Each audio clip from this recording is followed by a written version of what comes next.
You'd be forgiven if you don't remember Ray Epps, one of the self-proclaimed Trump supporters who pleaded guilty for his involvement on January 6th and became the subject of wild conspiracy theories. Wild conspiracy theories. And it's kind of sad, right? You sort of see Donald Trump sort of begging his staff to tell him he's winning. He can't seem to handle the reality of his situation. It's sort of pathetic, to be honest. Wild conspiracy theories. It's almost like his friends are those rally crowds. That's what he's got. He doesn't have like actual friends he can hang out with. He needs. And so what is going to happen when there are no more rallies to go to? I don't know what he does Wednesday morning when it dawns on him, you know, as they're cleaning up the Hilton, the Hilton Hotel, that he isn't going to be president and he's a joke again. Wild conspiracy theories. Hillary Clinton losing to that reality show guy who everyone knew was unqualified to be president. Everyone knew that. They handed over. You had President Obama. You had Hillary Clinton, who knew they were handing the country over to a madman. They did it. Democrats actually believe in democracy when they lose. Wild conspiracy theories. When we've got our own former president inciting people into violence and pushing them more into this violent white extremism, much the way bin Laden, did, sort of inspiring people to be this way. Wild conspiracy theories. We now know there was an operation that was put in place by Republicans in 2016 that was designed to deter Black people from voting. And they threw everything at the Black community, fake information, Russia-sourced falsehoods, all sorts of stuff about Hillary Clinton to make it seem like you don't want to vote for her. Just stay home. Wild conspiracy theories. Look, if I'm the Trump children and I'm having a party tonight, right? Like they won the white privilege regatta, all right? Like you cannot investigate. There is not an African-American person in this country that could have been investigated for 22 months, had their family investigated for 22 months, and come away scot-free. What kind of a person would attack a man's only living son, right? I mean, the attacks on Hunter Biden for getting a job or getting on a board, right? But they didn't just attack Joe Biden. They attacked his remaining son. There's going to be an SDNY investigation. There's the inaugural committee. There are lots of other ways to get at the children. In this particular case, these grown adult children who were part of the collusion or the conspiracy with Russia, the point people in that. What kind of a person would attack a man's only living son? These people have escaped scot-free with no indictments. And it is unlikely there's going to be anything in that Mueller report that's going to satisfy me in terms of why these people weren't even brought in under oath for question. But they didn't just attack Joe Biden. They attacked his remaining son. And so there is no bottom to where the Trump campaign, I think, will go with the family. Look, if I'm the Trump children and I'm having a party tonight, right? Like they won the white privilege regatta. Wild conspiracy theories. There's been no outcry, really, about what Russia did. No outcry about the bounties on American troops. No real outcry about any of it, including, the interference of an adversary into the election. Wild conspiracy theories. The allegation, amplified by Tucker Carlson, was that Epps secretly worked as a federal agent that day. Quote, "We need to go into the Capitol, Ray Epps tells the crowd. He says it repeatedly. He's so emphatic about it, encouraging other people to commit a crime, that the crowd around him decides he must be a federal agent. They began chanting, as you just heard, Fed, Fed. So shortly after that video surfaced, the FBI placed Ray Epps on a list of people wanted for questioning, and they released it to the public. And you can understand why they did that. The allegation, amplified by Tucker Carlson, was that Epps secretly worked as a federal agent that day. Epps decided to sue Fox News for defamation. The question is, did Ray Epps work or have any contact with any government agency? Did he talk about January 6th before it happened with any employee of the U.S. government? We don't know. After the accusations were aired on Tucker's show, Republicans tried to link Epps to conspiracy theories, suggesting he was involved. In planning the attack. Among them, Texas Senator Ted Cruz. The crowd began chanting, Fed, Fed, Fed, Fed, Fed, Fed. Ms. Sanborn, was Ray Epps a Fed? Sir, I cannot answer that question. It's almost like they're trying to cover something up.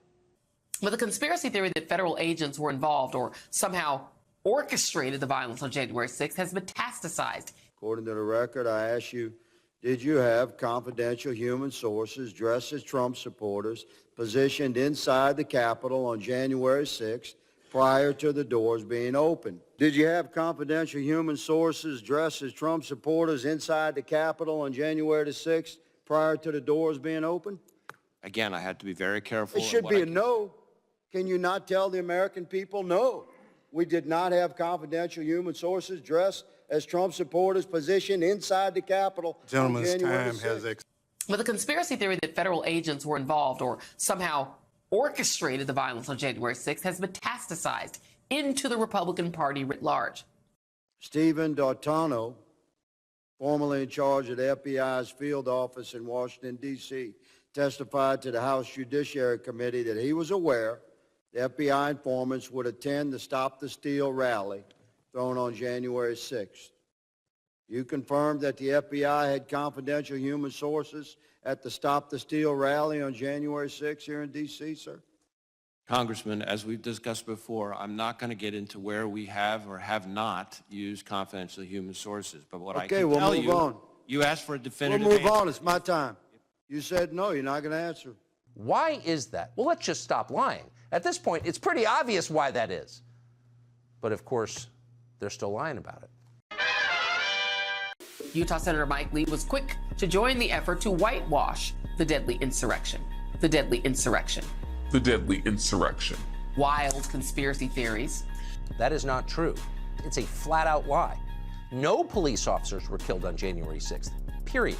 Ashley Babbitt was killed on January 6th. Deadly insurrection. Chances are your grandchildren will not know that because history will likely record the lie you just heard as true, simply because it's been repeated so often. Attacking former January 6th committee member Liz Cheney after she posted video of the violence on social media.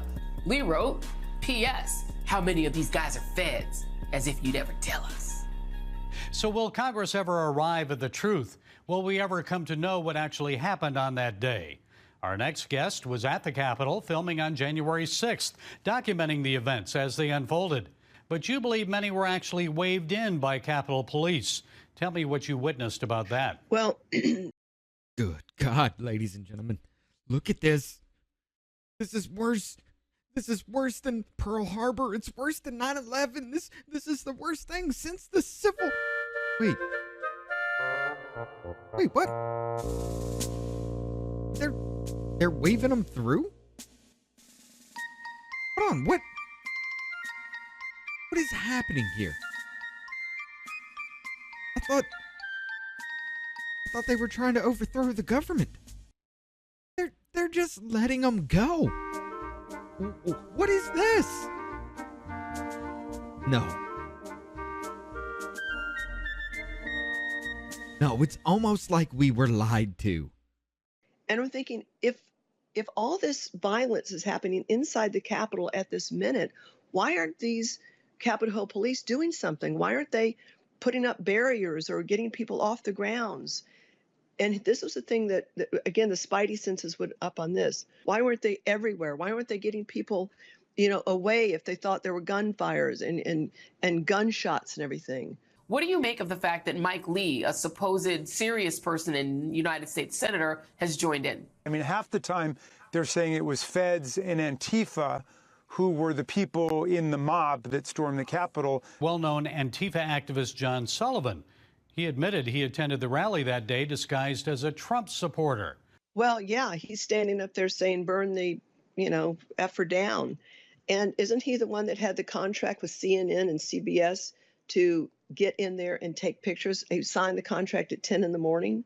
The other half of the time, they're saying they're political prisoners and hostages and they should be released immediately or pardoned. Tomorrow, we need to go into the Capitol. Into the Capitol. What? No! Peaceful. On January 6th, Mr. Epps is seen whispering to a person, and 5 seconds later, 5 seconds after he's whispering to a person, that same person begins to forcibly tear down the barricades. Did Mr. Epps urge them to tear down the barricades? Sir, similar to the other answers, I cannot answer that.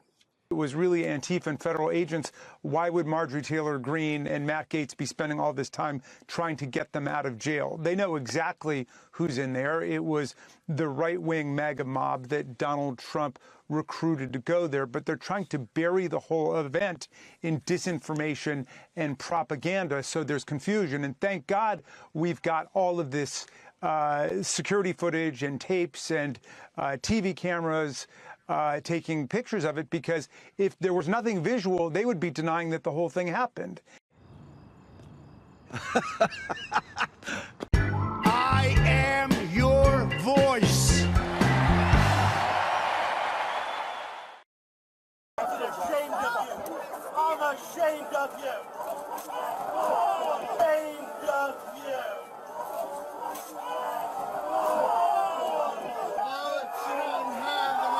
I'm ashamed of you. I'm ashamed of you.